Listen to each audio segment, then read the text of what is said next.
예수를 믿는데도 실제적으로 어딘가 2% 부족한 불안감이 늘 나를 잡고 있었습니다. 주는 그리스도시요 살아계신 하나님의 아들이십니다. 그리스도가 모든 문제 끝을 내셨다라는 걸 알고부터 제게는 참 평안이 있었습니다. 내가 구원받은 축복이 무엇입니까? 예수 생명을 얻은 거예요. 우리의 신분이 바뀐 것입니다. 하나님 앞에서 나 자신 발견한 것이 가장 큰 응답입니다. 교회가 성도가 죽는 이유가 뭡니까? 지금 우크라이나 전쟁 터져가 있습니다. 원래 러시아 정교회가 거의 차지하고 있는 나라입니다.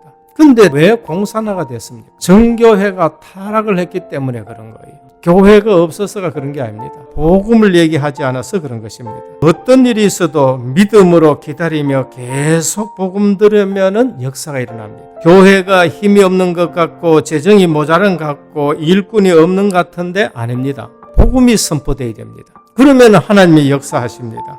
모든 육체는 풀과 같다. 그 모든 영광은 들의 꽃과 같다. 푸른 마르고 꽃은 시들게 된다. 그러나 여호와의 말씀은 영원히 서리라. 구원받은 개인이 얼마나 큰 축복을 받았느냐. 이 반석에 내 교회를 세우리라. 음부의 권세가 이기지 못한다. 천국 열쇠를 네게 주겠다.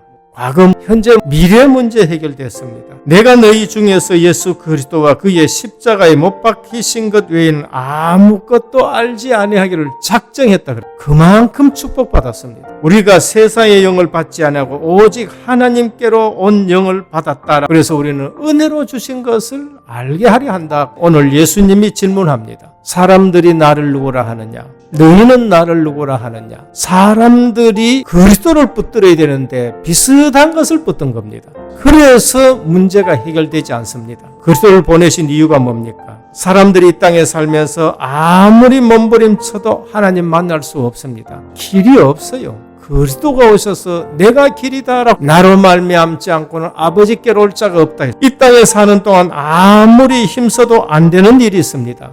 영적 문제입니다. 그것을 가져다 주는 존재가 있어요. 하나님의 아들이 나타나신 것은 마귀를 멸하려 하심이라. 이 땅의 죄의 문제 누구도 해결할 수 없습니다. 내가 온 것은 섬김을 받으려 함이 아니요 도리어 섬기려고 많은 사람의 대속물로 주려 함이라. 많이 아는 것보다 중요한 것을 아셔야 됩니다. 너희가 성경에서 영생을 얻는 줄 알고 이 성경을 상고하거니와 이 성경이 내게 대해서 기록하고 있다. 오랜 신앙생활 하는 것이 중요하겠지만은 복음을 체험하고 누리는 신앙생활이 중요한 겁니다. 오늘 어떻게 하여야 하나님의 일을 하느니까 질문합니다. 하나님께서 보내신 일을 믿는 것이 하나님의 일이다. 내 노력이 아니고 바요나 시몬아 네가 복이 있도다. 이를 네게 알게 하는 것은 혈육이 아니요 하늘에 계신 내 아버지시니라. 예수 생명이 내 생명, 예수 권세가 내 권세. 이 부분을 알고 기도하면 이상하게 자꾸 응답이 오게 되는 겁니다. 지금 다른 걸 붙들고 있기 때문에 근심 걱정이 여러분들을 뒤덮고 있는 겁니다. 은혜로 깨닫는 자와 그렇지 못한 사람은 차이가 많이 납니다. 어떤 분은 새벽에 저녁에 가서 또 기도합니다. 어떤 분은 각종 제목을 가지고 또 헌금합니다.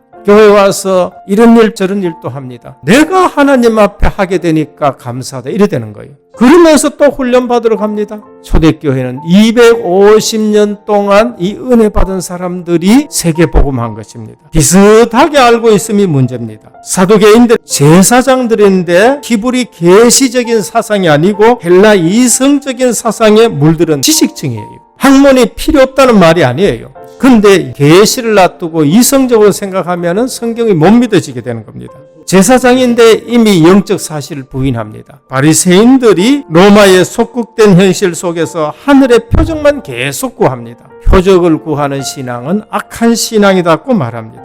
유대인들의 최대 관심이 뭔가? 하나님 말씀보다 전통과 유전을 더 중요시합니다. 교회를 위한다는 명목 속에서 복음을 놓치고 하나님 나라와는 상관없고 다 개인의 만족에만 급급합니다. 로마 황제가 있습니다. 하나님이 주시지 아니하면은 그 자리에 못 앉는 겁니다. 그 축복을 모르면은요, 정사와 권세와 이 어둠의 세상 주관자들과 하늘에 있는 악한 영들에 잡혀가 세상을 정복하게 되는 겁니다. 성공을 위해서 수단과 방법을 가리지 않는 사람들입니다. 이런 관심은 대화를 통해서 나타납니다. 돈 쓰는 것과 시간 보내는 걸 보면은 어디 있는지 압니다. 관심에 관이 연결된다는 뜻입니다. 심은 마음입니다. 모세는 80년 전에 들었던 그 복음에 관심이 있게 됩니다. 그래서 나이가 들었지만은 하나님 앞에 쓰임받는 것을 볼 수 있습니다. 우리는 제자 훈련으로 들어가야 돼요. 마태복음 16장부터는 예수님의 공생의 사역의 일대 전환점이 이루어집니다. 무게중심이 다수의 군중에서 소수의 제자들로 지금 옮겨지는 것입니다. 그리스도의 사역과 하나님 나라에 대해 제대로 이해하지 못하고 있는 제자들에게 메시아의 길과 제자의 길에 대해서 집중적으로 말씀하십니다.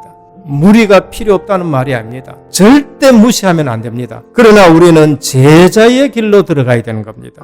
너희는 나를 누구라 하느냐라고 가이사라 빌립보 지역에서 질문입니다. 가이사가 누굽니까? 로마 황제입니다. 빌립은 누구? 분봉왕, 악한 가문의 왕입니다. 이스라엘 나라 땅에 가이사 이름이 떨어져 있는 그곳입니다. 제자의 훈련의 첫 번째입니다. 주는 그리스도시요 살아계신 하나님의 아들이십니다. 하나님 나라가 시작하는 시점이라는 것을 우리에게 말씀합니다. 두 번째는 그리스도의 길이 무엇인가를 알아야 됩니다. 이 고백한 이후에 십자가 얘기했습니다. 베드로가 단번에 막았습니다. 주님은 사단아 내 뒤를 물러가라라고 말씀합니다. 자꾸 그리스도를 세속적 권력 차원에서 생각하게 되는 겁니다. 안수 집사 장로 자리에 목사 담임 목사 자리 십자가 부활이 본질입니다. 제자 훈련의 세 번째, 자기를 부인하고 자기 십자가를 지고 나를 따라오라. 우리에게 십자가가 영광이에요. 그것 통해서 진짜 증인으로 세우는 것입니다. 주님을 따라가야지 자꾸 내 생각 가지고 말하면 안 되는 거예요. 오늘 또 하나님의 말씀에 복종시켜야 됩니다. 성경 66권은 그리스도를 말씀합니다. 정말로 우리는 오직 그리스도를 하셔야 돼요.